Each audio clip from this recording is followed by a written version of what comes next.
Sorry പ്രശാന്തേ, അതങ്ങനെ സംഭവിച്ചു പോയതല്ലേ. പക്ഷെ പ്രശാന്തിന്റെ കല്യാണം വരുമ്പോ നടത്തിപ്പുകാരനായിട്ട് നോക്കിയേ ഞാൻ മുമ്പിലുണ്ടാവും. സത്യം? പിന്നല്ലാതെ. എന്നാ അടുത്ത ആഴ്ച തന്നെ ഞാൻ പോയി പെണ്ണ് കാണും. അടുത്ത മാസം തന്നെ കല്യാണം കഴിക്കുകയും ചെയ്യും.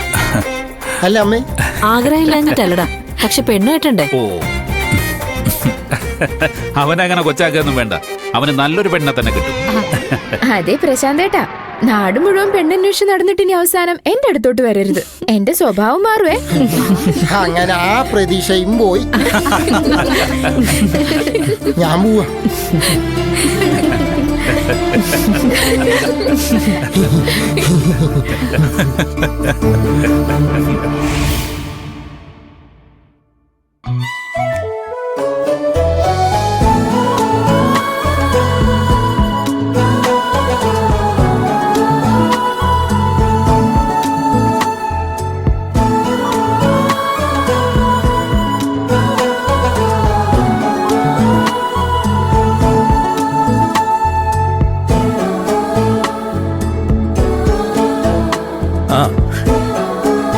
സൂര്യ അയച്ചു തന്ന വീഡിയോ അവിടെ പറയെടുപ്പിന് വന്നതിന്റെ. എന്തൊരു സന്തോഷത്തോടെ അവൻ അതിലൊക്കെ പങ്കെടുക്കുന്നെന്ന് താനൊന്ന് നോക്കി.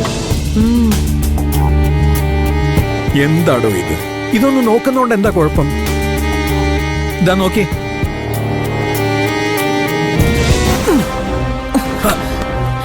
ഇതൊന്നും കണ്ട് സന്തോഷിക്കാനുള്ള മാനസികാവസ്ഥ എനിക്കില്ല. വേലക്കാരുടെ വീട്ടിൽ ആഘോഷം, അതിന്റെ അളവ് എത്രയാണെന്നൊക്കെ എനിക്ക് ഊഹിച്ച് മനസ്സിലാക്കാവുന്നതേ ഉള്ളൂ. എന്തിനാടോ താനിങ്ങനെ വാശി പിടിക്കുന്നത്? അവൻ അയച്ചു തന്നതല്ലേ. പത്രത്തിലെ ചരമകോളങ്ങളൊക്കെ കാണുമ്പോ നിങ്ങൾക്ക് സന്തോഷം തോന്നാറുണ്ടോ? എനിക്ക് തോന്നാറില്ല. ഇതും അക്കൂട്ടത്തിലുള്ളൂ എന്റെ മനസ്സിൽ.